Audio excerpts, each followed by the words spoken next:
It's evident today that corporations raise and spend huge amounts of money on the political campaigns of presidents and congressmen.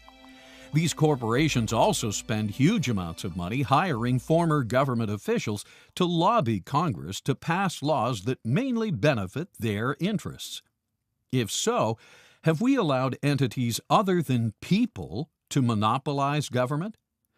The Founding Fathers were very concerned about the use of political power to benefit special interest groups, what they call factions. Small segments of society that had their own selfish concerns that didn't relate to the benefit of others. So they wanted as much as possible to restrain the ability of the general government to engage in that kind of behavior. The system that we have today of interventionism serves the interests of the lobbyists, and they represent the international corporations because they have influence. And they say what we need is lobbying reform to keep the lobbyists from lobbying. That is not the answer, because lobbying is just petitioning the government. We have a right to do that. What we have to do, there's two answers to that. One, if you had the right people in Washington, the right members of Congress who would not yield to the temptation of being influenced by money, the whole program would cease. They wouldn't have any more influence. But that doesn't seem to happen. The real solution is getting the government out of the business of being able to pass out favors, so there's no incentive for the businessman to come and lobby the member of Congress. Have we allowed corporate power to influence the creation of laws that fail to benefit the people? Are we allowing corporations to reconfigure the laws of this nation to suit their purposes at the expense of real people? Do you feel special interests have hijacked Congress? I don't. No, I think they've got a valuable part to play because they are experts in their area and they can provide some good guidance for the congressmen who aren't specialists in these areas. Lawyers will argue that indeed corporations are people. They will argue that they are even good corporate citizens. But is a corporation really a citizen? Or for that matter, even a person? And what about a multinational corporation? Is that even a citizen of the United States? There's no doubt in my mind that the political apparatus of the United States government is much more beholden to the powerful lobbying interests, the companies that can write those big fat checks, campaign contributions and that sort of thing. You can see it every day. The politicians will give speeches, very good speeches in some cases, saying all the things that the voters want to hear. But then when it comes time to vote on an issue, they quite often will go directly opposite to what they said, and they will vote in favor of the positions that the corporations want and the lobbyists want. Did the Founding Fathers write the Constitution for real flesh and blood people or for corporations, artificial entities that are creations of the state? If one suspects the Constitution was written with real people in mind, then is it fair to those real people that artificial people get to write and influence the passage of all manner of laws, and expect these laws to be binding upon those same real flesh and blood people? Public officials have become less concerned with what people want or with what the common American thinks. What's the solution? Well, what kind of a government is this? It's self-government. Right? Self-government is not a spectator sport. If people don't participate in it, either running for office themselves or becoming involved with political campaigns or becoming involved with public education on issues, well, then you're going to leave by default control in the hands of the small number of people who do those things. And the smaller that group becomes, and the more they see that the general population is really disinterested or even impotent in political affairs, the more they will tend to think, well, we can run things our own way. We don't have to remain in touch with the people because they don't count.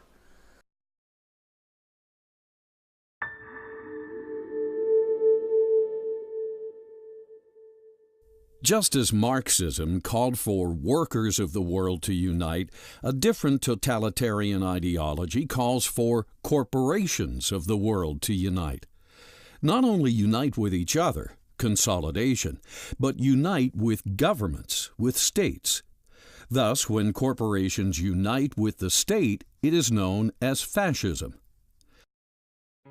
Fascism develops when the state initiates the merger of corporate power with state power, as what happened in Nazi Germany and Mussolini's Italy. The key words being merge and power. Fascism is thus not a merger of the state and corporations per se. It's a merger of their power. Secondly, it's the merged power that governs, not either the state or the corporations per se. Today, however, with multinational corporations growing into entities, some larger than states, we have emerging a totally unprecedented form of fascism, what could be called corporate fascism. Have you ever heard of corporate fascism? If so, what is it? I'm not familiar with that term specifically. I could take a guess at it, where I assume that it reflects on the amount of money that's available for large corporations to support lobbying and have an influence on what laws are passed and not passed. Under corporate fascism, corporations are so huge that they have the financial ability to initiate powerful lobbying influences over governments, even the Congress and presidency of the United States. Thus, even though such multinationals and the U.S. states are able to remain distinct, again, it's their merged power that increasingly supersedes the will of we the people. Have you ever heard of corporate fascism? If so, what is it? I've read about it on CNN. I don't know if I can actually define it. If I had to say, corporate fascism is probably just greed, corporate greed, and just hypocrisy. One of the earliest examples of corporate fascism can be found in the current U.S. banking system. This system, known as the Federal Reserve System, or Fed, is a quasi-private, government-sanctioned banking cartel, little different from OPEC or any other cartel. Just as OPEC dictates the amount and price of oil, the Federal Reserve dictates the amount and price of money. Federal Reserve, in its very nature, is contrary to a free market. The Federal Reserve is not only regulating, but it's manipulating the marketplace against the will of the people who are conducting the marketplace.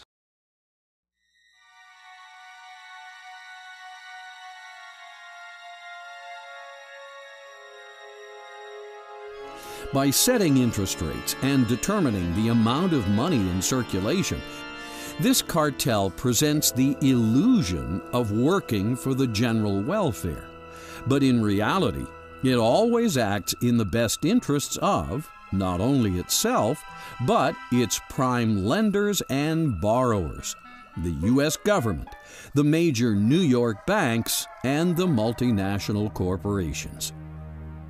With this unlimited balance sheet, the Fed can effectively create as much money as it wants to satisfy Congress's wayward spending habits. This money, known as legal tender, is money not backed by gold, but created by mere government fiat, and now mandated as payment for all debts, public and private. Known as fiat currency, this so-called money is regulated not by the free market, but by a Federal Reserve open market committee that deliberates in secrecy. It is the Federal Reserve System that is at the heart of endless bailouts and the too big to fail syndrome, a system that creates endless amounts of money, that fuels wars and the fascist globalist agenda by basically two mechanisms: monetizing debt and fractional reserve.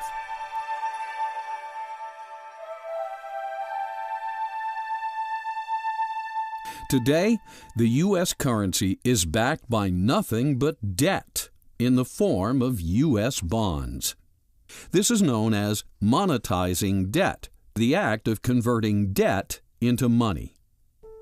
Debt causes inflation because the Federal Reserve System facilitates the conversion of government bonds, government IOUs, into Federal Reserve notes, what we use as a currency. When this is done, the money supply is inflated. When the money supply is inflated, it becomes watered down or diluted. Just like stock, when a corporation authorizes and issues more stock, existing shareholders are diluted. When money is diluted, it has less purchasing power. When it has less purchasing power, prices rise because it takes more Federal Reserve notes to purchase a given product.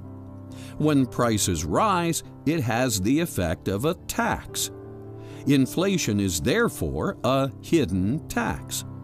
If you can delay the payment and hide the payment, that is, borrow money or print money, those who really pay the price are hard to find. They're usually the poor people in the middle class. So it's a very specific plan to have a central bank to destroy money. It's been done for thousands of years. They used to dilute the metals or clip the coins, or even in the old days they tried printing money. Today we do it with a computer.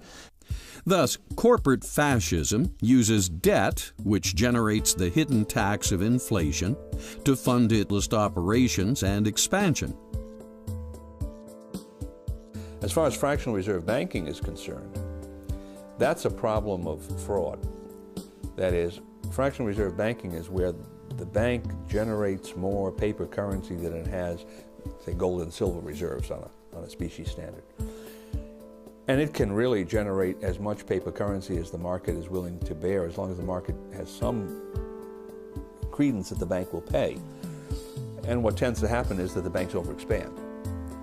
They play too many of those cards, and at a certain stage the market says, no, there's too much money out here in terms of real resources, and you get what's called a bank run. People come back to the banks and will make good on these promises. The banks can't do it. You have recession, depression, what have you, the whole credit structure drops. Now, if that kind of a system were fully disclosed and everyone knew how it was working, my anticipation is that there would be very few fractional reserve banks. The framers of the Constitution were quite aware of the liabilities of bills of credit and fractional reserve banking. And this is why Article 1 states, "No state shall make anything but gold and silver a tender in the payment of debts." And, quote, "No state shall emit bills of credit."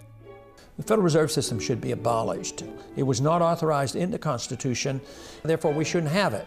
But I take a sort of a moderate approach to doing it because there's a lot of people who depend on the system today, and I wouldn't close it down in one day, but I would legalize competition, allow gold and silver to circulate as money, take taxes off gold and silver so you didn't have to pay sales taxes or capital gains taxes, and let the people transition over to gold and silver. Since 1976, we weren't even allowed to own gold. And then later on, we got the American Gold Eagle. So we're moving in that direction. But we need to go a little bit further to legalize contracts in gold. The real culprit is the ability of the Fed to monetize debt. Members of Congress spend money for war and welfare. They can't borrow enough and they can't tax enough, so they literally create treasury bills out of thin air, and then the Federal Reserve creates money out of thin air and buys the treasury bills, and that has to eventually destroy the value of the dollar. If we were to abolish the Federal Reserve System tomorrow and get the banks out of it completely, turn the entire function as it now operates over to the Treasury, nothing would change. The same people would still dominate the system from behind the scenes. So this question of ownership receives too much attention, because where that idea goes is that, well, if we can just find out who owns these banks, and if we don't like who they are, then we can support a move to abolish the Federal Reserve and turn that system over to the Treasury, exactly as it's now operating. So the focus should not be on who owns the banks, but on what the banks are doing. If the public better understood how fiat money can be abused by Congress, it would impeach almost every member and abolish the Federal Reserve Central Bank, as it has done twice in the nation's history.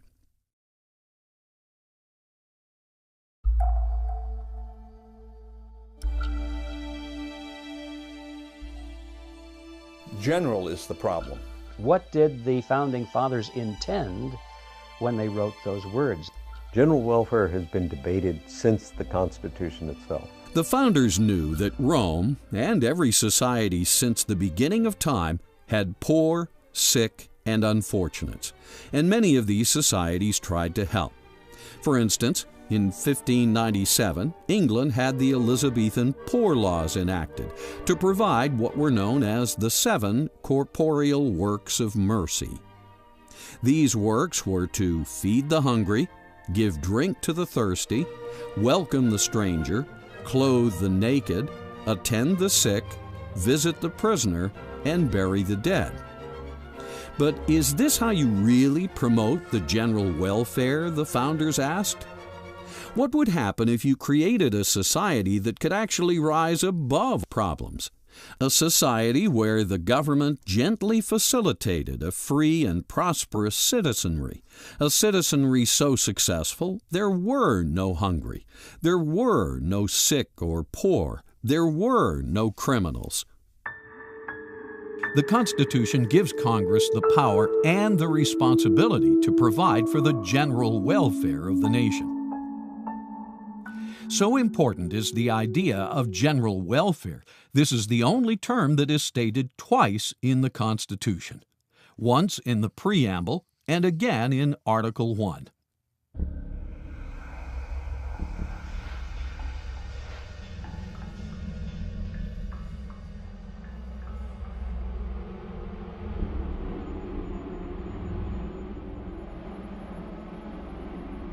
Well, the Constitution was written to limit the size and scope of government. It was to recognize that government was there to protect our liberties.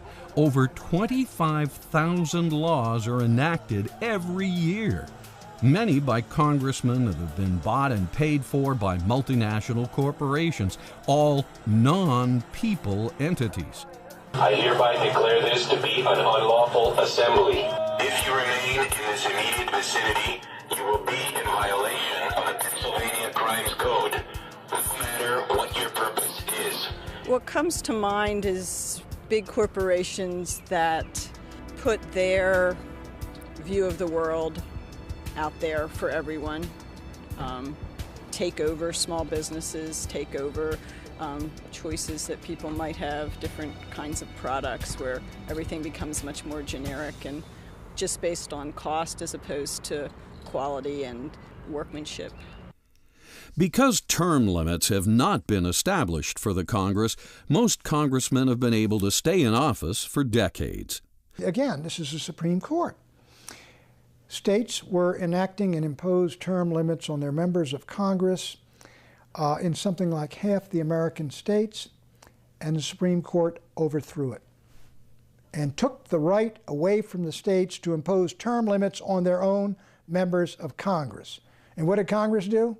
They said, that's fine with us, because we'll stay in power.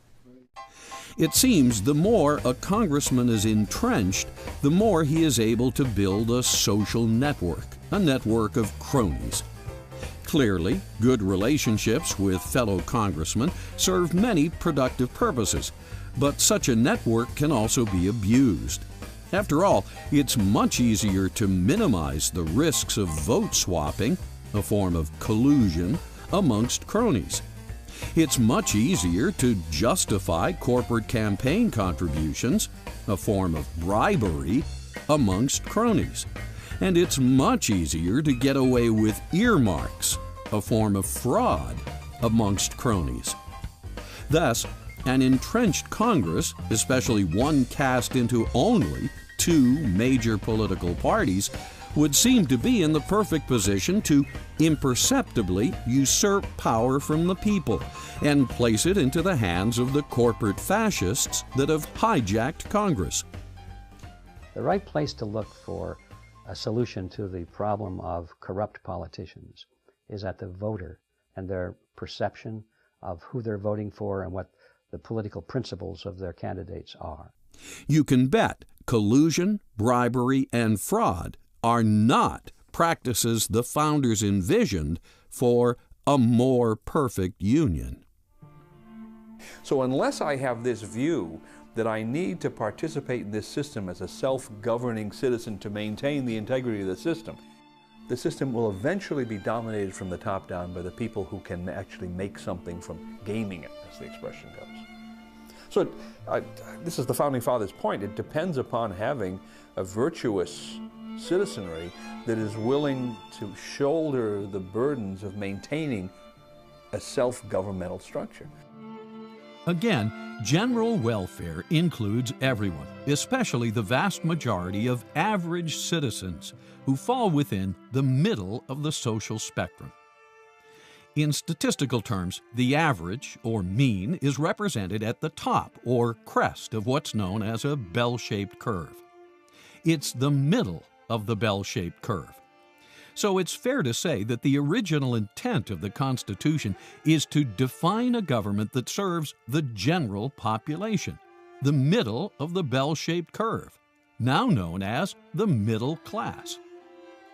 Do you sense a dwindling middle class or a wealth disparity? Well, I think things are changing right now.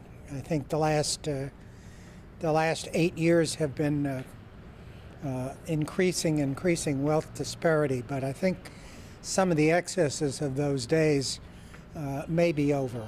The terms spreading the wealth, redistribution, and wealth disparity are meaningless in an America that truly responds to the original intent of the Constitution.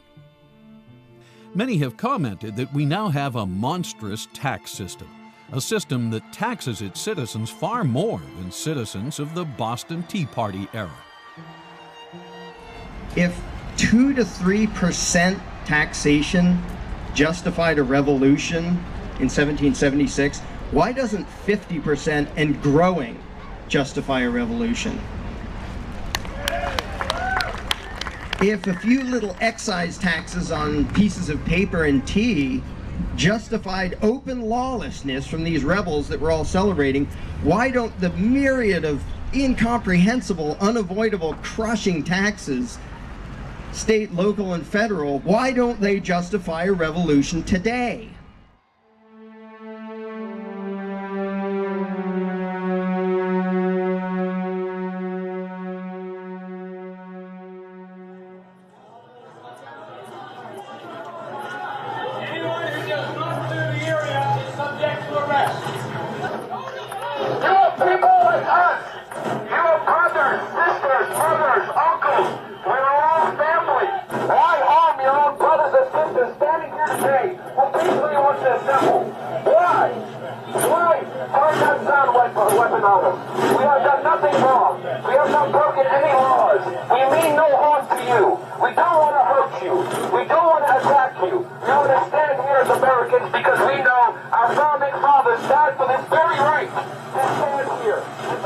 We are the policemen of the world.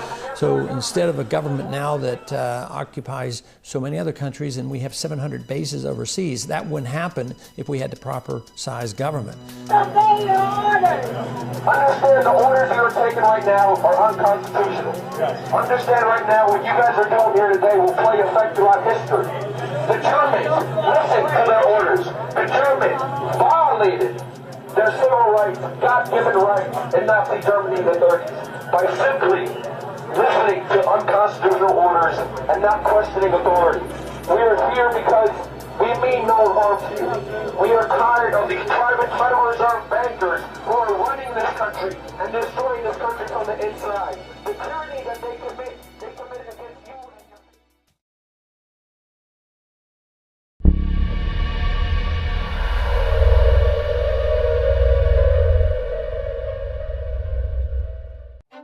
Given the events of the day, it's easy to see we have wandered from the original intent of the Founding Fathers. As a result, it seems our wayfaring government has converted us from a modest republic into a global empire. As a consequence, the empire requires vast sums to operate at home and abroad. The trouble is every empire, whether you're talking about Rome or the Soviet Union, it's all based on the enslavement of humanity. And however well structured it is and however powerful it seems at any given time, that will only last so long. And I think people are starting to catch glimpses of the fact that that's true about the United States, too. And everybody said, oh, it'll be around forever. It won't, because basically the tyrants who run the show and have been playing the game played it too far, as they always do, and will be collapsing their own game. It's nice that it always goes that way, that eventually every empire collapses and gives humanity basically another chance to try freedom. Sums spent abroad satisfy the corporate fascist agenda of the multinationals. Is it thus any wonder the national debt is now well over $10 trillion? How can we do this? Do you feel the federal government has grown too big? No, I do not. I feel that it's probably not big enough given the problems that we have right now. I think it should probably be bigger. Ben Franklin might have answered this question by saying that Americans are too good-hearted. As a result, we have been overly generous to the poor and overly accommodating to the rich. All the while, we have failed to provide for the engine that keeps America strong, the middle class, those neither rich or poor. Do you feel the federal government has grown too big? Yes, I do, and I think it's continuing to get too big. National debt is too high. And of course, we were paying it down until things took a U-turn somewhere about 8 years ago. We are spending almost $500 billion a year on the military, more than the combined spending of the next 25 nations. I think we do spend too much on the military, but not enough on social programs. We spend 4% of our gross national product on national defense, and we're committed to defend half of the world. You can't do that. We are facing imperial overstretch. That's what happened to the British Empire, and 10 years of war showed that the British Empire was overstretched, and it collapsed totally. Eisenhower was dead right about the military-industrial complex. What more can you say than that? Just look around you, and there you see it everywhere. As earlier discussed, lobbyists that flow money to keep certain congressmen in power have configured our laws in such a way they now benefit multinational corporations more than they benefit we the people. These used to be American companies. There were great names, famous names, Boeing, General Motors, Ford, Chrysler, GE, and others, and they're still great companies. But they're no longer strictly American companies. They're global companies. And what they want to do is produce at the cheapest price they possibly can. And where are they going to get the cheapest workers? They're going to get them in Latin America, in Mexico, in the Far East, and in China. So what these multinational companies are now doing is they are transferring their plants and their factories and their technology over where production is cheapest and maintaining completely free access to the consumers in the United States. What the transnational companies profit from is basically by getting rid of their American workers, but keeping their American consumers. And in this sense, they no longer have any kind of a loyalty to the community where they were raised, or to the states, or to the country.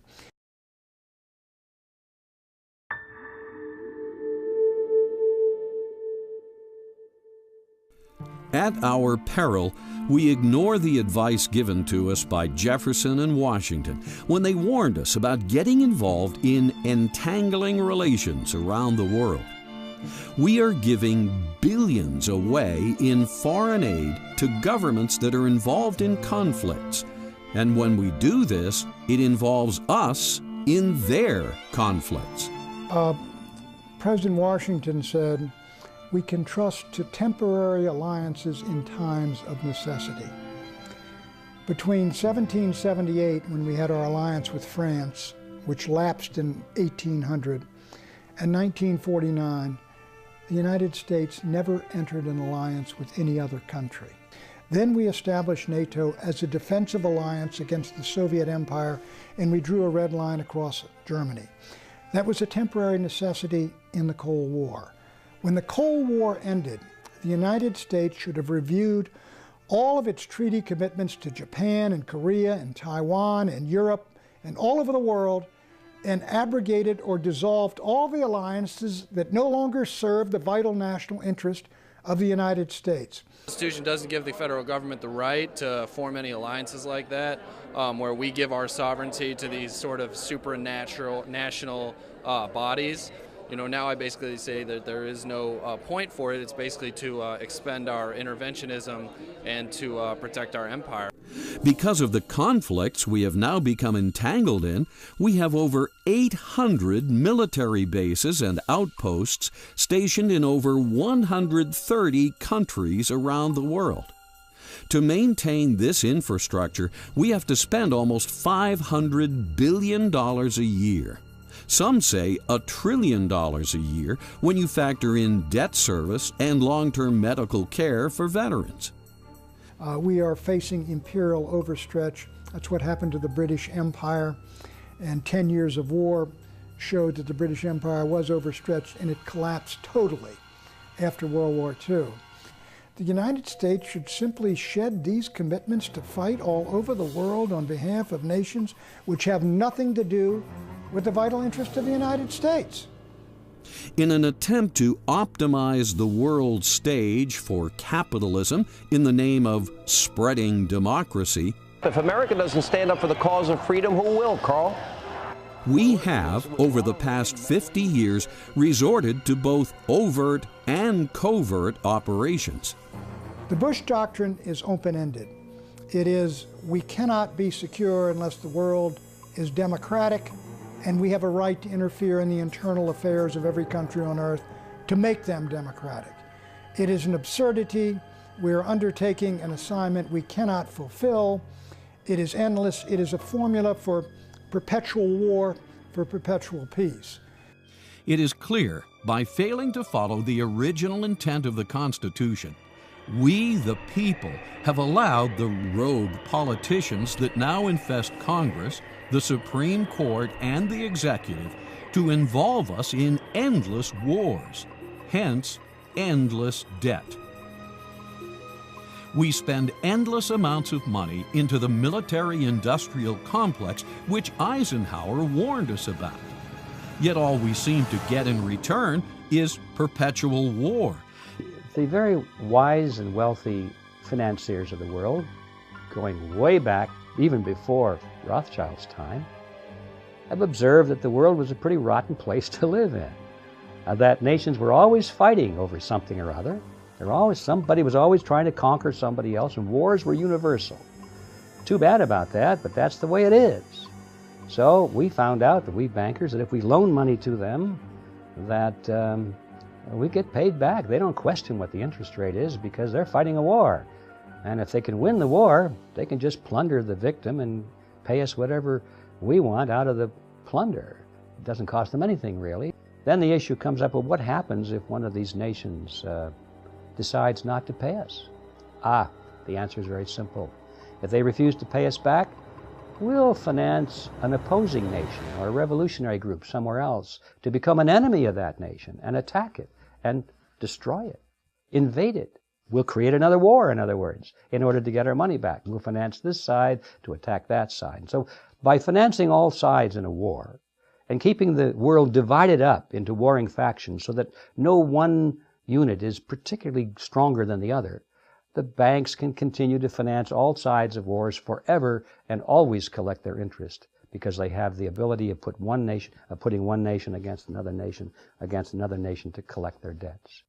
The military and banking beasts we have allowed to flourish and prosper are eating up money we could be placing towards rejuvenating the school system, the healthcare system, maintaining bridges, roads, and levees, developing fusion, solar, and ethanol energy technologies, allowing savings and capital formation to reduce the cost of products, and providing better-paying jobs for the middle class. Many of our actions and foreign policies have been beneficial and delivered in a good American spirit. However, we have also allowed our government to do some nasty and selfish things, as John Baker explains in his article, Blowback: The Cost and Consequences of American Foreign Policy.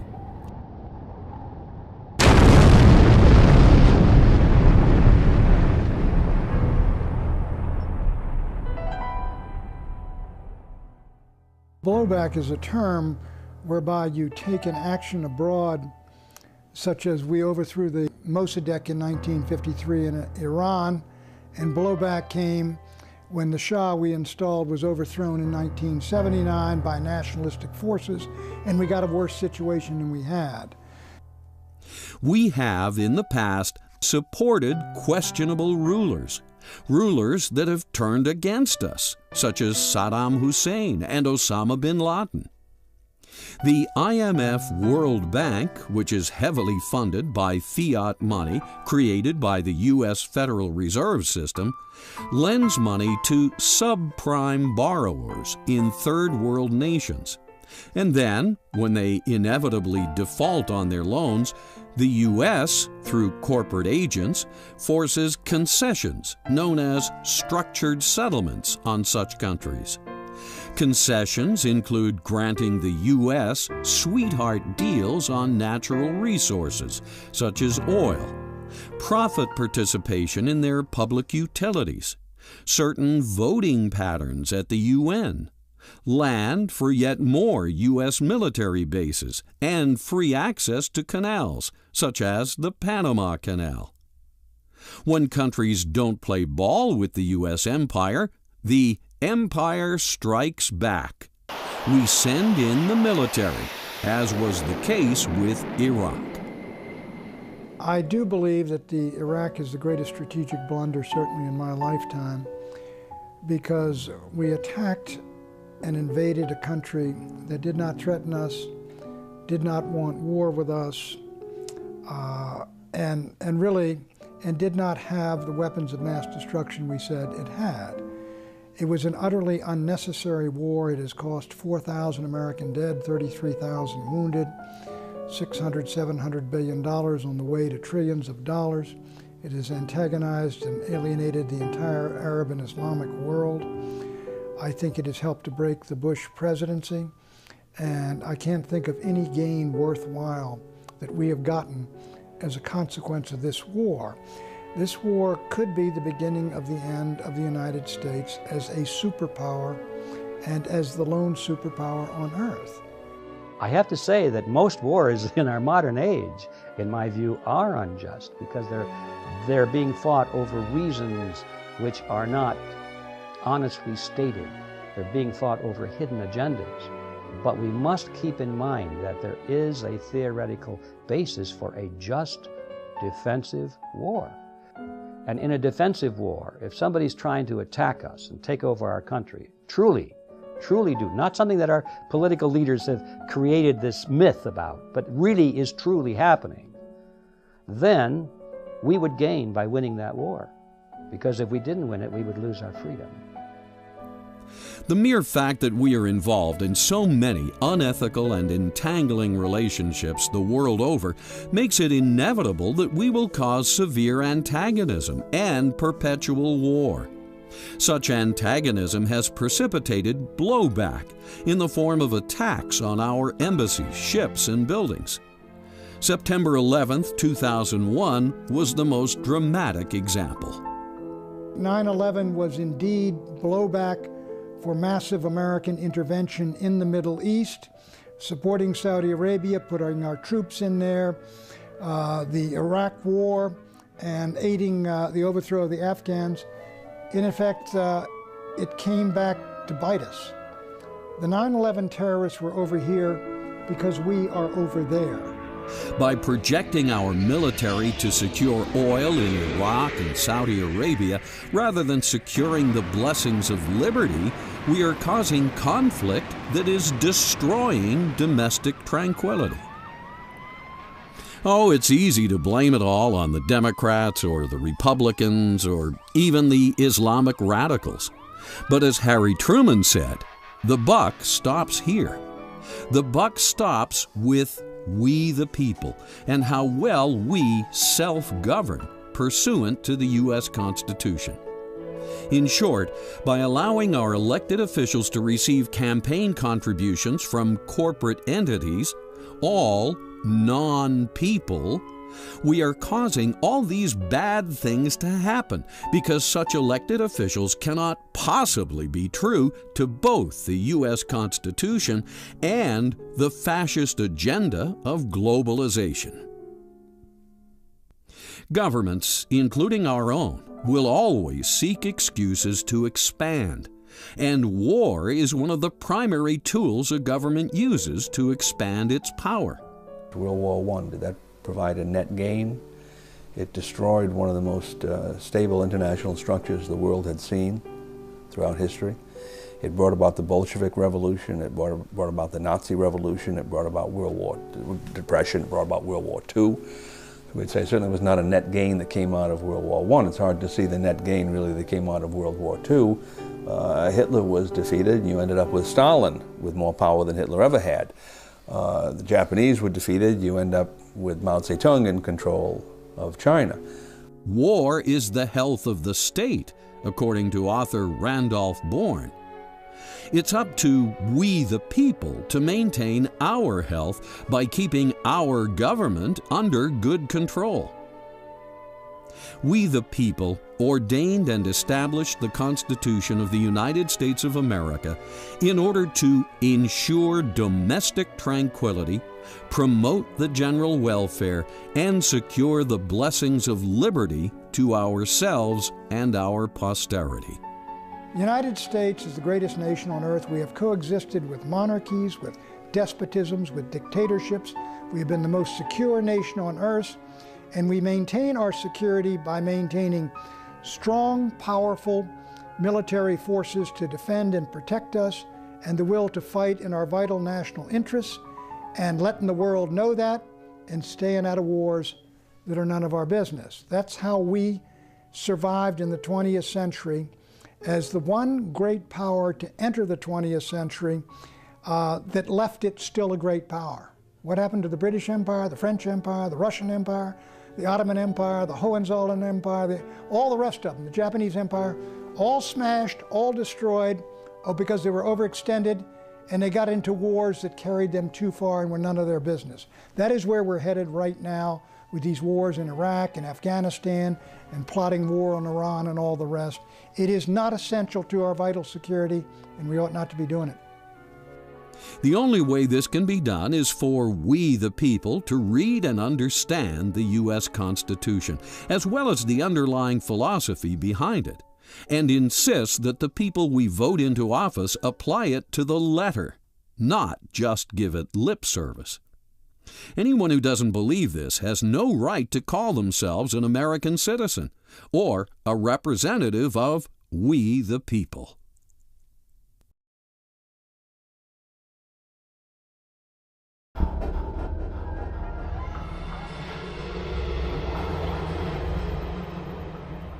There are a lot of factors connected with our drift away from constitutional principles. Among these, the most debilitating is our banking system, the Federal Reserve.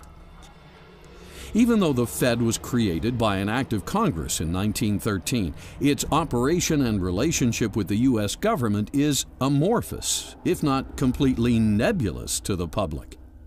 Some claim this is by design, for the Fed conveniently operates as a close partner when Congress needs to borrow yet more money, but an independent agency when it's convenient to insulate itself from political fallout or its part in precipitating recessions. Thus, in 1913, Congress delegated its duty to manage the money supply to a bunch of elite New York bankers who formed a banking cartel now known as the Federal Reserve System. When the Federal Reserve System was planned in 1910, it was done so without the full knowledge and consent of the people. Born in secrecy on an island off the coast of Georgia, elite bankers of the time sought to establish a central bank that would mimic European banks and ultimately give them complete control over the nation's money. The Federal Reserve is technically owned by the member banks, so we know who owns the Federal Reserve, the member banks. But who owns the member banks is very difficult, if not impossible, to find out. Because the member banks are not registered with any government agency.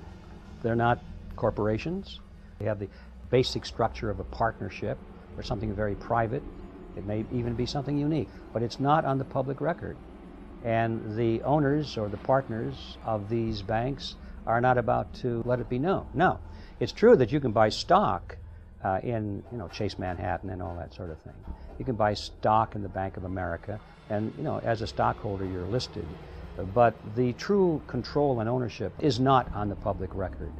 And it's easy to hide that. You can use street names, you can use Swiss accounts, you can have corporations holding stock for other corporations which are holding stock for other corporations and that sort of thing.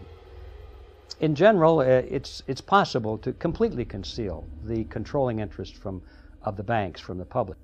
From 1913 to 1971, the elite Federal Reserve bankers managed to slowly decouple the nation's currency from the gold and silver backing required by the Constitution. In 1971, the Fed cartel finally got Richard M. Nixon to disconnect the last vestiges of gold from money on the pretense that the British and French were redeeming too many of their Federal Reserve notes for gold, something people and countries are supposed to do when Congress and bankers print up too many Federal Reserve notes.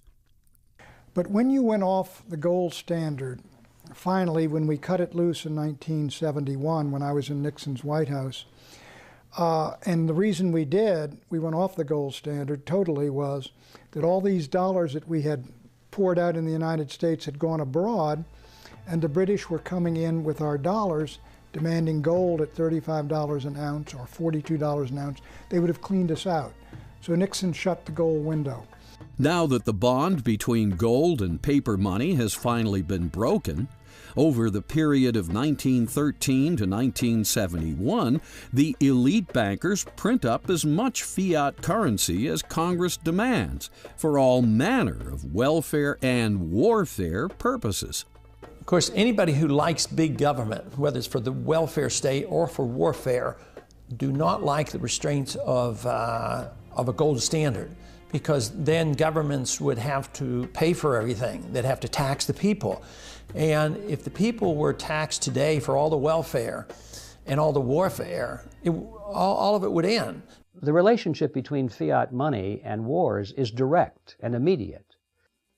Wars at the scale that we know them in the modern world would simply not be possible, and they would not happen if it weren't possible for the nations who are waging those wars to raise the money from their population through the hidden tax called inflation.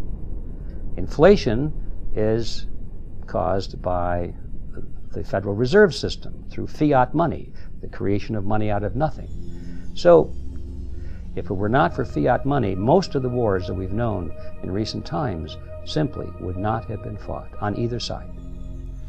Ultimately, all the money that is used to stimulate, rescue, or bail out corporate entities that are too big to fail comes from the Federal Reserve System's power to create money out of thin air, also known as monetized debt, as more fully covered in the movie Fiat Empire.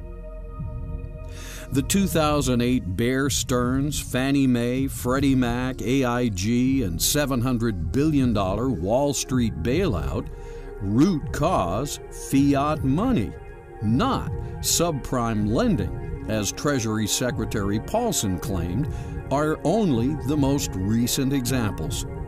Other bailouts in past decades have been Penn Central Railroad, 1970, Lockheed, 1970, New York City, 1975, Chrysler, 1978, Commonwealth Bank, 1972, First Pennsylvania Bank, 1979, Chicago Continental Bank, 1982, and the entire U.S. savings and loan system in the 1980s. The Federal Reserve System makes all this moral hazard possible. Even though the original intent of the founders was for Congress to be the most prominent branch of our government, today's congressmen are shirking this responsibility. They do this by improper delegation of their duties and responsibilities to outside agencies, committees, other branches of government, and even private entities.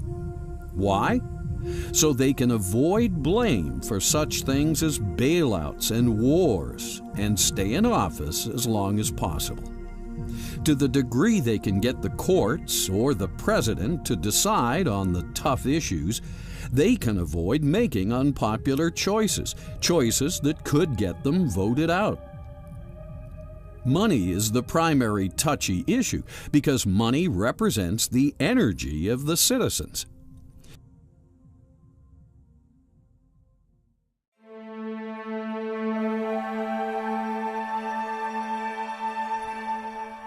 Yes, people are very concerned about their wages, credit, stocks, and money.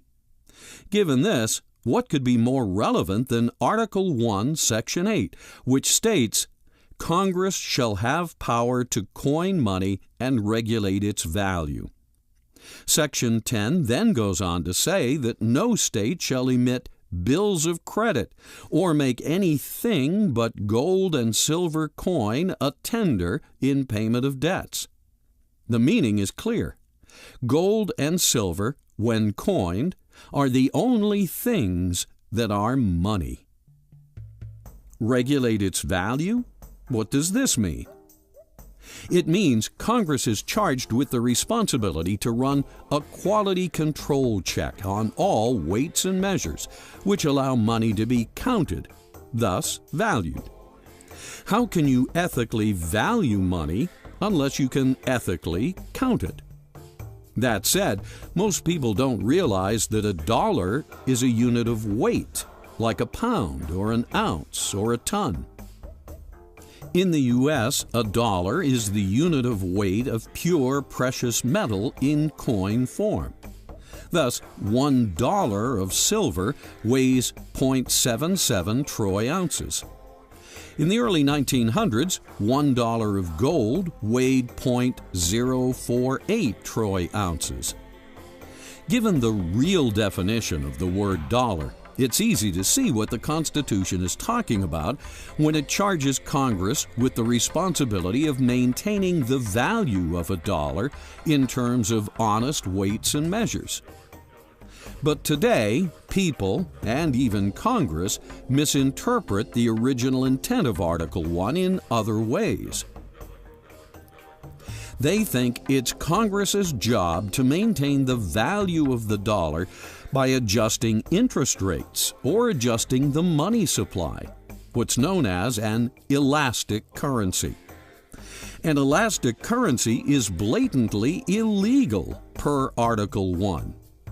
Congress has no authority to allow the Federal Reserve Open Market Committee to adjust interest rates. Only the free market has the authority to adjust interest rates through the billions of individual transactions made by hundreds of millions of citizens. Thus, the cost of money, the interest rate, should be valued by the free market, not the Federal Reserve System. The gold standard, in my judgment, is the right standard to have. The problem with it is this. There is no gold standard which is going to bind politicians and prevent them from creating dollars. As they create the dollars to pay for wars and other things, then people realize that the dollars aren't that valuable and they come for the gold. And in other words, politicians will inflate the currency regardless of a gold standard. And we have found that gold standards collapse because politicians do things to make it to collapse. But you can't print up gold or silver. Gold and silver take human effort to acquire. Thus, the supply of money can be regulated by the price of gold and silver in the free market. On the other hand, money based on paper with no ties to gold or silver can be endlessly printed up, thus regulated not by the free market, but misregulated by the state. With this kind of money, bills of credit, the government can print up as much money as it wants, thus watering down everyone else's money. We call this loss of purchasing power when it happens, and it has happened plenty. It now takes 100 pennies to buy what only 5 pennies could buy back in 1913, the year the Federal Reserve System was established. Where does Congress get most of its funding? I would like to say from us, but I'm sure they have foreign investors that they also get their money from. They print it. And can you elaborate on that? They have no funding. They have no money. It's all puff and mirrors. They have no money. It's all an illusion. There's not much in back of it. The dollar has just gone down precipitously, much faster now. So the dollar of 1913 probably is worth about 3 cents today. And even today it's going down rapidly. So as the dollar lost its backing, slowly but steadily between 1913 and 1971, government did grow. But since 1971, all you have to do is look at the total obligations of the government financially, the debt that has been accumulated, the powers accrued to the government, and they keep growing. Ironic that Alan Greenspan, before he was co-opted as chairman of the banking cartel, wrote, quote, "In the absence of a gold standard, there is no way to protect savings from confiscation through inflation. There is no safe store of value," end quote. Today, judging from his book, The Age of Turbulence, Alan Greenspan seems to believe in free markets for every product, service, and commodity, except for the one commodity that's most universal: the cost of money. That is, interest rates. Whereas the free market should regulate everyone else, only the Open Market Committee at the Federal Reserve should regulate the cost and amount of money. And this regulated money should be forced on American citizens. You should have free market principles apply not only within the marketplace of cars and gadgets and widgets and whatever else, so that the good will survive, so that people can do good and do better, so that the best will, so competition can produce a healthy environment where people keep improving their product, but you should have the free market within banking.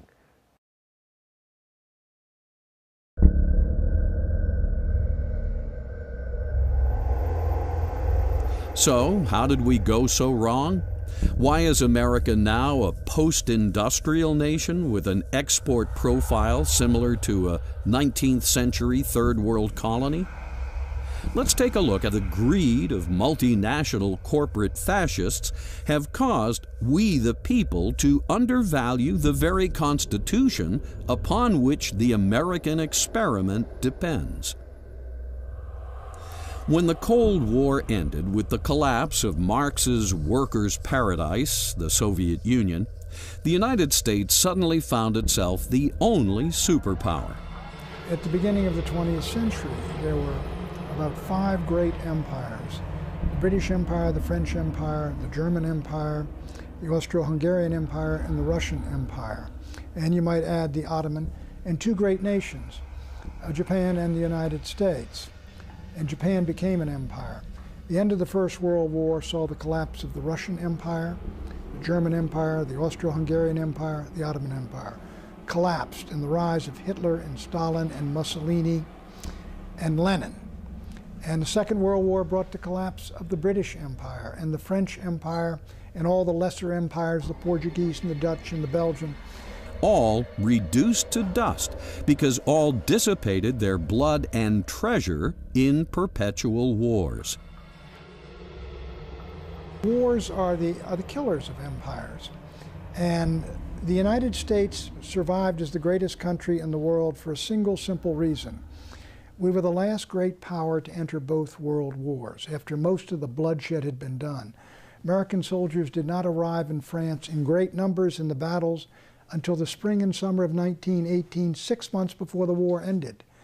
We went into Normandy 11 months before the end of a war, which was a 6-year war for the British.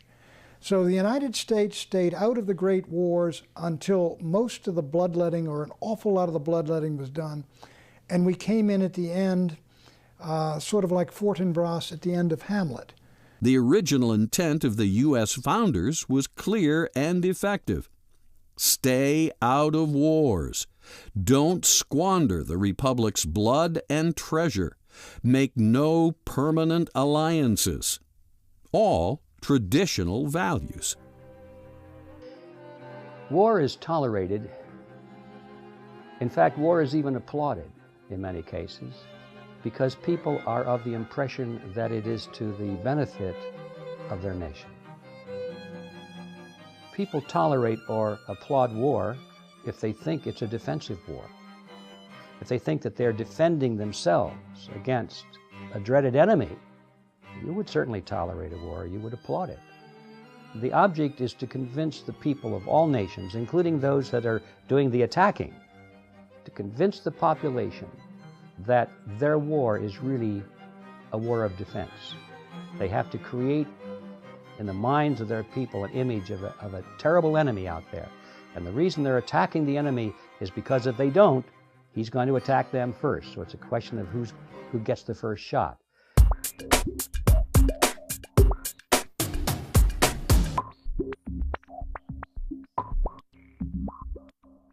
From the ratification of the Constitution to World War I, Hamilton's vision guided the nation. What is Hamilton's vision? What Hamilton was saying was a nation's political independence is dependent upon its economic independence. Washington shared this vision with Hamilton because what they wanted to do was wean the Republic off a reliance on foreign trade so Americans would never again be drawn into wars of the old continent. The only way to do this, Hamilton reasoned, was to erect protective tariffs, a price of admission for foreign countries to have access to American markets. The word protection is in virtually every Republican platform from 1884 to 1948. And the protectionist period in American history, which can fairly be called from about 1860 to 1928, was the most productive in the history of the United States or of the world. At the end of that period, we manufactured 42% of the world's goods.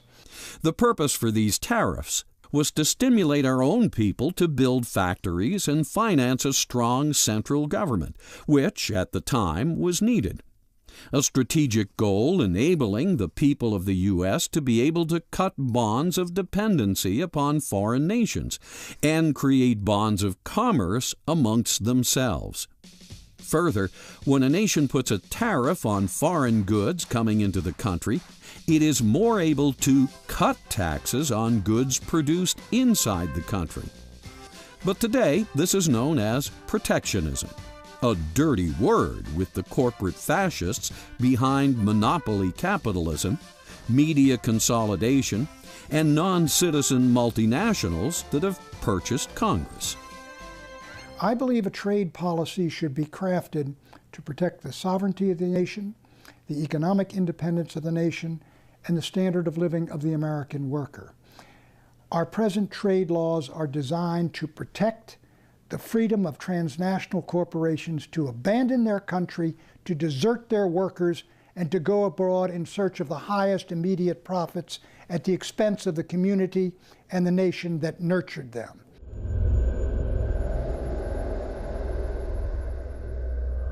Free trade is supposed to mean simply no tariffs on either imported or exported goods between countries. A tariff is another word for a tax. By using the word free, the corporate elite makes free trade seem good. After all, anything that's free is good, right? While Americans buy over 45% of China's exports, China buys less than 3% of our exports. The corporate fascists pushing globalization call this free trade. But is this fair trade? Let's take a closer look at the implications of this term, free trade, and see how high U.S. corporate taxes European VAT tax rebates and World Trade Organization rules conspire to make trade between the U.S. and the rest of the world anything but free. The European Union is gaming the system against the United States. For example, when we had corporate tax rates which are relatively equal, that would be a fair trade situation. Europe has cut its tax rates, average tax rates, corporations down to 24%. Ours are 40%. That gives them an advantage. How do they make up the money? They impose value-added tax on American imports of 15% coming into Europe and rebate the tax to European corporations exporting to the United States. This has the effect of a Smoot-Hawley tariff against the United States of America. And it is the reason why we run annual massive trade deficits with Europe. But that's not even the worst damage the corporate fascists' so-called free trade has caused. In 1993, a massive free trade bill was ushered through Congress. This trade bill was known as NAFTA, short for North American Free Trade Agreement. What happens when you set up a free trade zone, as Hamilton set up in the United States, with the 13 states all becoming one common market, what happens is that a central government has to rise above it to enforce the laws and regulations. Hamilton set that up, and what rose out of that was the mighty American government. When the Europeans had the European Union, they made it initially a common market, a free trade zone. Gradually, this enormous government rose up of the European Union that now sits in Brussels, which is becoming a continental-wide government, and the states are losing their sovereignty and independence. If you have a global economy, then you're going to need some kind of political organization to manage and control it and enforce its rules.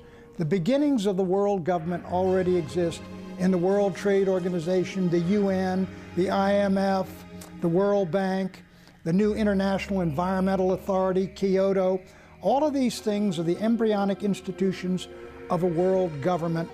There definitely is a plan to consolidate the United States, Mexico, and Canada. It's more than a plan. The beginning stages already are well underway.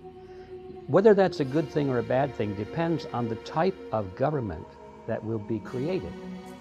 If we had the type of constitutional republic that we were given by our forefathers, if that were in place today, and if that were the concept of the kind of a government that we were going to use in the merger of Canada and Mexico with the United States, I think it would have a lot to be said for it. I would probably be in favor of it. But that is not what's happening today.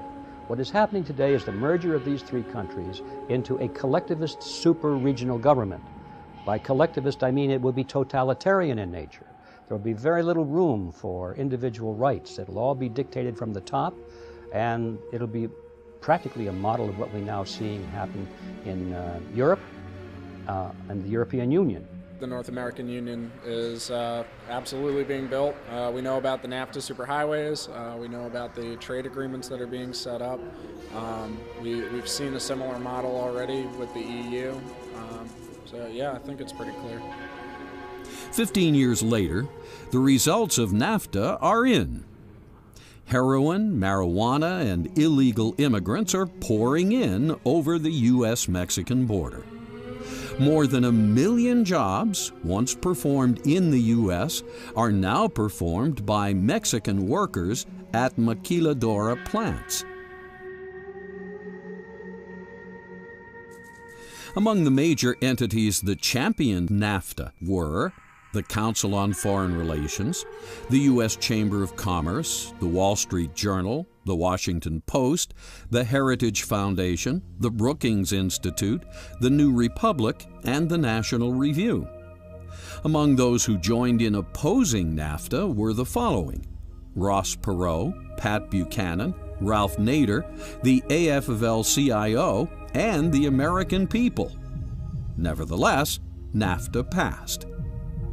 Did Congress care what the American people wanted? Obviously not. Behind this are basically an international elites, many of whom would like to get control of the wealth and the power of the United States and transfer the decision-making authority for that to transnational governments and global governments, and taking that power and authority away from the American people. You have people in the United States who are anxious to merge this country with Mexico and Canada in sort of a North American Union, and then merge that with the European Union. And above that, who runs that? Just as the elites in Brussels and in Strasbourg are running the European Union, so you would have a global elite running the world economy, and the United States would simply be part of this enormously productive North American province of the global economy and of the world government. There are groups, many of them I think, that are seeking to establish a new world order, a world government based on the model of collectivism. You can imagine who these people would be. The ones who control others benefit from a totalitarian system. In other words, politicians like collectivism, because collectivism puts ever-increasing power into their hands. Bankers like collectivism because it gives the banks the power to create money with state sanction and state support, to create money out of nothing, and that gives control over human beings. All of these people work together instinctively, even though they may have separate individual or professional goals. They do work together and support each other toward this ultimate aim of a new world order, is how they like to describe it, which is a totalitarian system based on the model of collectivism. Indeed, free trade is not free at all. It's the serial killer of the American economy and the Trojan horse of world government. It's the primrose path to the loss of economic independence and national sovereignty the founders warned us about.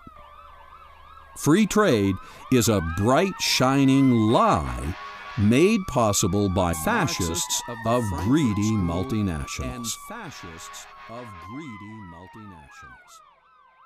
By failing to follow the Constitution, Americans have allowed multinational corporations to further their fascist agenda of globalization.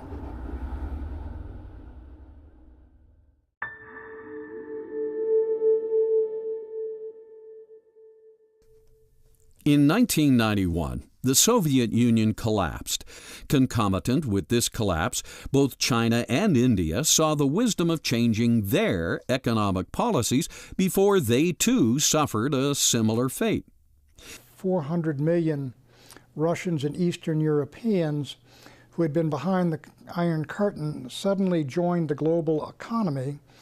And then when China moved toward capitalism, hundreds of millions of more workers basically went into the global economy to compete. And their competitors are American workers and European workers who were making salaries, say, of $30, $40, $50 an hour in manufacturing. And these hardworking people who are quite willing to work for less, they became an enormously attractive labor market for American industries and American factories, which have been moving to China and to Mexico and to third world countries to take advantage of low-wage labor, very little laws and regulations, low taxes, and by so doing, what's happened is the great manufacturing base of the United States has been exported. Greed-driven, Benedict Arnold CEOs were unable to resist the opportunity to fire American workers and exploit people who would work for wages 5 to 20 times less. Thus was born what we now call globalization, the profit-motivated act of exploiting slave labor workforces to produce cheap and unsafe products that can be sold to American consumers until they overextend themselves on credit card and home equity debt. In short, globalization is the daily business of the fascist multinational corporation in its psychopathic pursuit of stockholder value at the expense of human value. And the winners are the owners of the American corporations whose profits are soaring, and the shareholders, And the losers are first world workers, in particular American workers, who are seeing their wages arrested and their wages fall and their jobs going overseas in the millions for the last 30 years. If one day I encounter a lady who just bought a toy from Walmart, I'll say, "Respectable customer, respectable Walmart customer, do you know why you can buy such a cheap toy from Walmart? That's because we workers work all day, every day and night."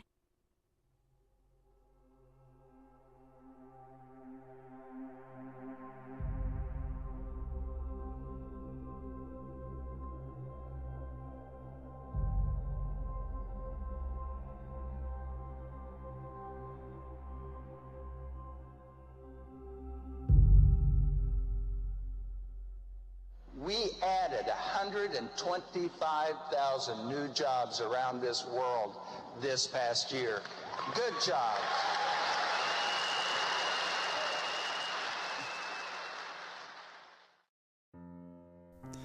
In the 1960s, American companies, not multinational corporations, produced 96% of all that Americans consumed.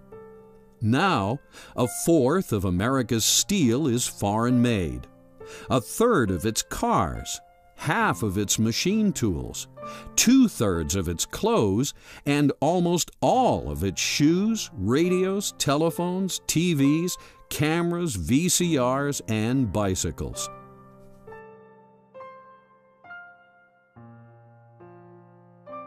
So what these multinational companies are now doing is they are transferring their plants and their factories and their technology over where production is cheapest and maintaining completely free access to the consumers in the United States.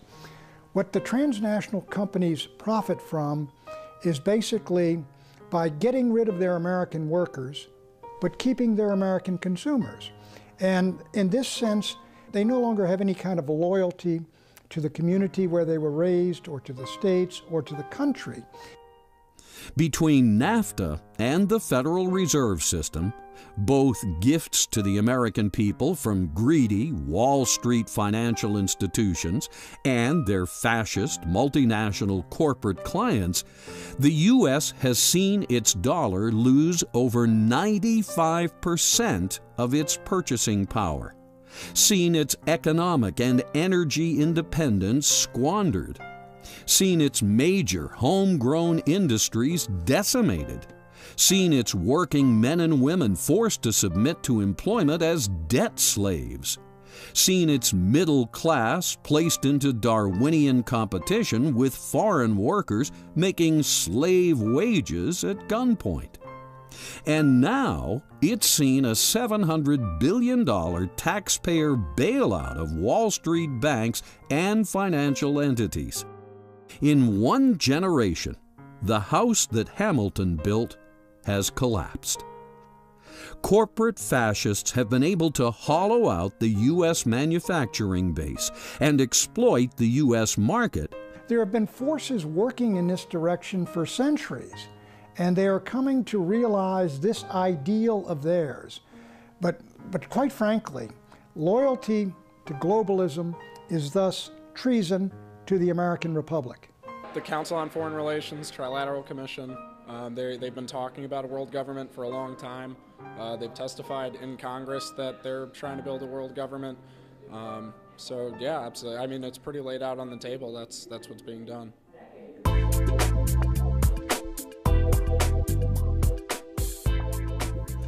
The corporate fascists, having similar totalitarian goals, often work together to destroy free market capitalism and the republic the founders built. And this is the idea. Get the public focused on the left-right cockfight so they fail to realize that both the Democrats and the Republicans are serving other masters. This guy's hate stems from influence that you find on the left, not on the right. This This man was a mentally ill lone wolf, leftist-inspired feminazi? I would strongly argue that the true political spectrum is nothing that it's generally perceived, because of course you have this crazy system where the very left wing is communism and the very right wing is fascism. But those two things are virtually the same. There's a tyranny of corporations and there's a tyranny of the state. On the Republican side, you have those who want to restrict your social freedoms, like drugs and gay marriage or whatever, and they promise you economic freedoms. But when they get into power, all they do is they restrict your political freedoms, your social freedoms, without enhancing your economic freedoms. On the Democrat side, they say, well, maybe we'll legalize marijuana, we're for gay marriage and stuff, so they're more for your social freedoms, but they're going to tax you to the hilt in order to pay for their various programs.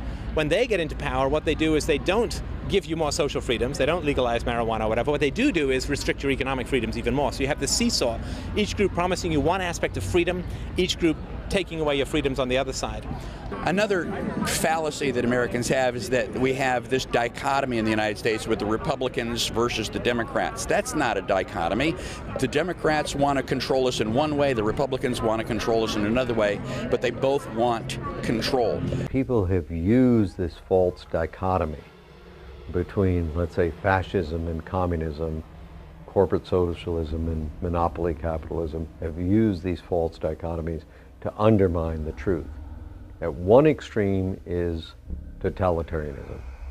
The ultimate form of totalitarianism was communist dictatorship of the proletariat, where Stalin ruled a state that was basically a slave state. Very close to that, though, was the fascist totalitarianism of Hitler. At the other extreme is not more dictatorship. You can't have dictatorships on both extremes, because if dictatorship on both extremes, you have no freedom.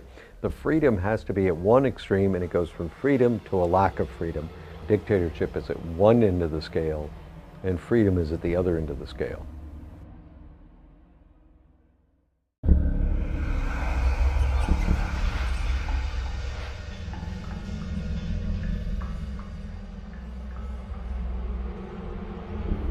Unfortunately, negative influences far worse than left and right have crept in.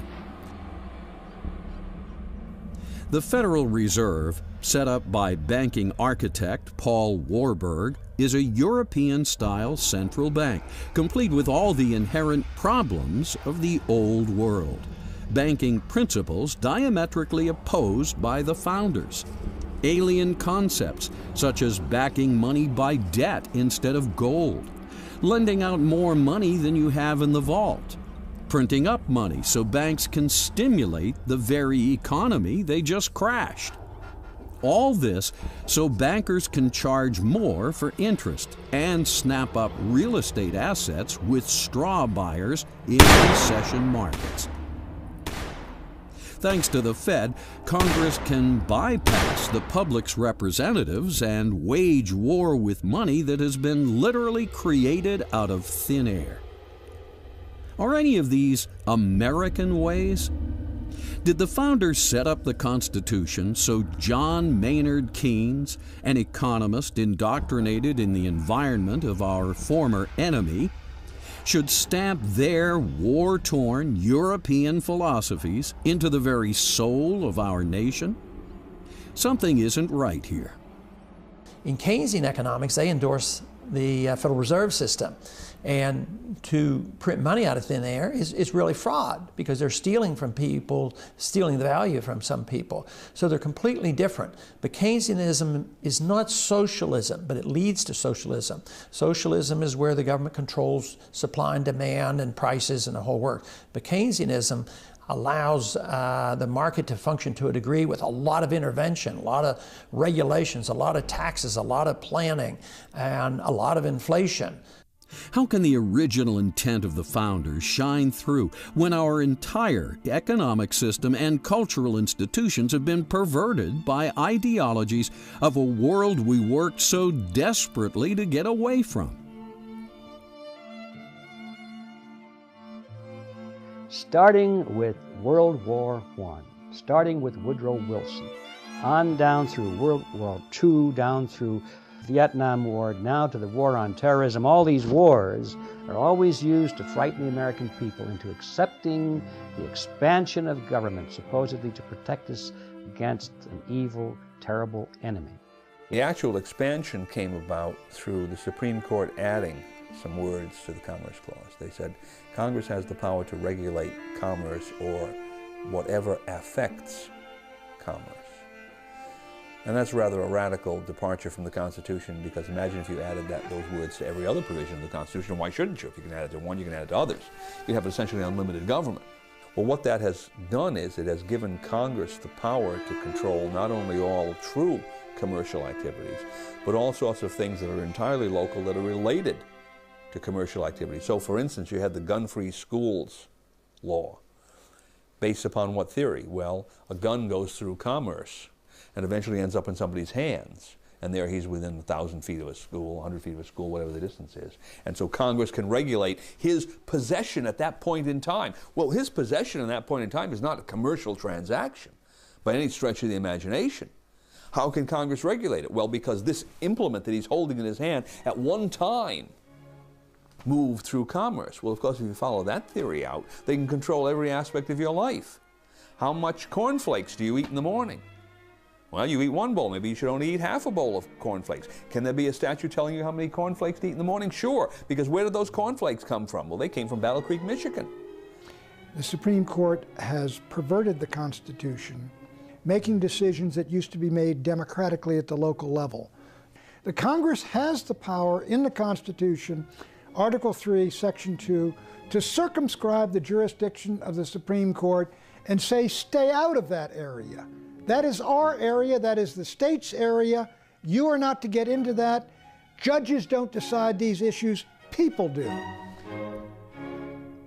After the formation of the Fed and selling the public on the New Deal, it wasn't long before Congress realized it had both the ability and the philosophical justification to print up endless amounts of elastic currency, what we call fiat money. It also wasn't long before Congress realized it needed more and more money in order to build a military machine it could use to spread democracy to the world, as Bush II might say. The Federal Reserve, when it came in, aggravated all the worst problems of the economy. It's aggravated and caused the Great Depression. It's aggravated and caused the last depression, and it will continue to cause more depression. Before the Federal Reserve, every economic system has ups and downs, but they corrected themselves much more quickly, and they corrected themselves because people had the freedom to shift their attention, to be able to create solutions to the problem, and to be able to exercise their God-given wisdom and intelligence to be able to do business with each other. Ever wonder why congressmen were so eager to sacrifice tariffs for NAFTA's free trade? It's because tariffs don't amount to much when Congress can print up all the fiat money it wants through the Federal Reserve System. Yes, monetizing endless fiat money was the answer opinion leader economist John Maynard Keynes suggested to Roosevelt in his 1933 open letter. John Maynard Keynes. I lay overwhelming emphasis on the increase of national purchasing power resulting from governmental expenditure, which is financed by loans and is not merely a transfer through taxation from existing incomes. Nothing else counts in comparison with this. By these words, Keynes, the most prominent economist of the time, laid out the philosophic rationale for endless government borrowing and endless government spending of fiat money. Roosevelt bit. And now we're addicted. We're addicted to the programs, and even the banking system is addicted to ever increasing the money supply and artificially manipulating interest rates low. And on the short run, it does seem to help. Just recently, the Fed pumped in $200 billion and the stock market loved it. But in time, when everybody knows they created $200 billion of new money, the value of the dollar goes down, which has happened since then. Keynes knew exactly what he was doing. You can go back to a gold standard, say, of $1,000 an ounce. But what do you do if they keep spending and spending and borrowing and borrowing? people suddenly realize that these dollars aren't really worth that much gold, and they will demand the gold. Sounds to me, given the state of affairs we're in today, well over $10 trillion in debt, immersed in perpetual wars, fascist multinationals dominating Congress, that we have allowed serious corruption to seep into the American experiment. We may think we won our independence from Europe, defeated communism and Nazi fascism. But did we?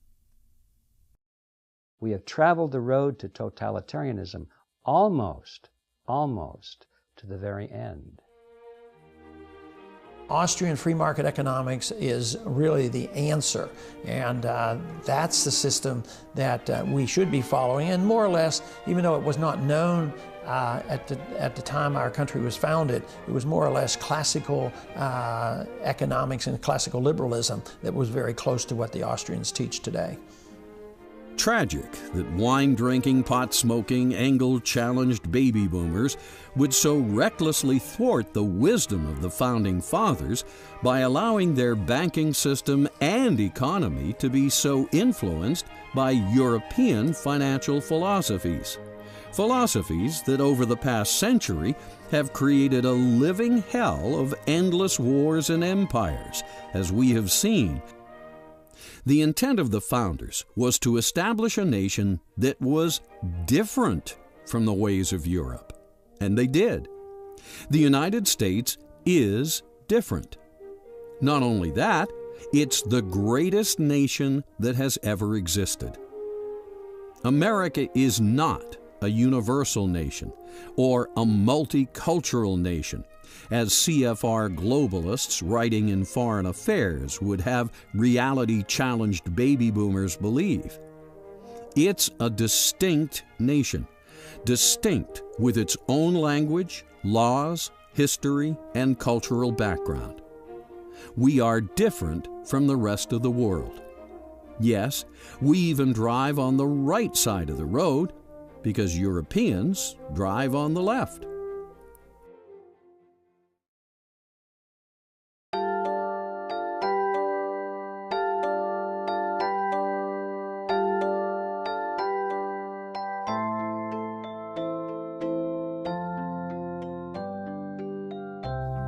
Americans and reality-challenged baby boomers need to wake up and smell the Constitution.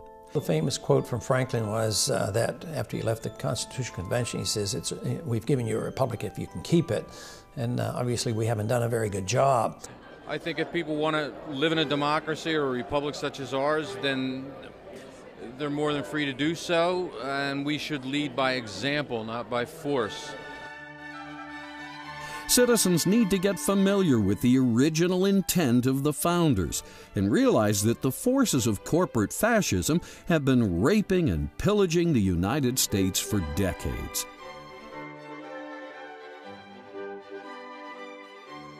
But to realize the dream and keep this magnificent republic alive, all Americans need to do is don't patronize the largest Fed member banks and fascist multinational corporations. Connect up with the original intent of the founders and get active applying the U.S. Constitution. Americans and history-challenged baby boomers should understand what it means to be a self-governing nation. They need to understand the Constitution from a philosophical point of view, not just a mechanical point of view. Why were certain things emphasized and others not? Why is a well-regulated militia necessary to the security of a free state? Why is the term general welfare the only term that appears twice? What principles lay behind the Constitution and why? If citizens better understood these things, they would be able to go about their lives with a greater appreciation of the rare opportunity they have been given to live in the American experiment. Instead of pessimism, they would have the realization that America has just begun, that the future will be even more incredible than anyone imagined. Take 3 steps and it will happen.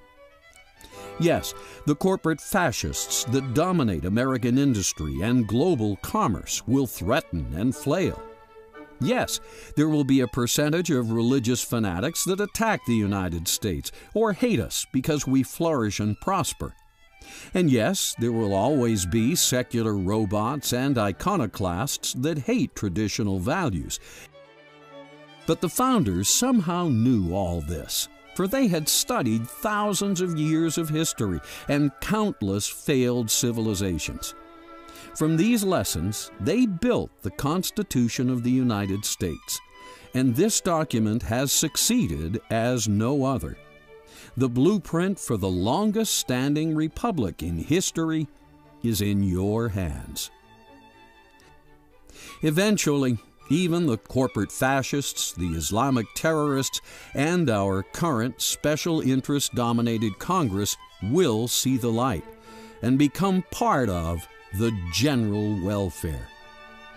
In the meantime, don't give liberty-challenged members of society the power to enslave us all, just because a relative few have so little faith in the original intent of the founders and the United States Constitution.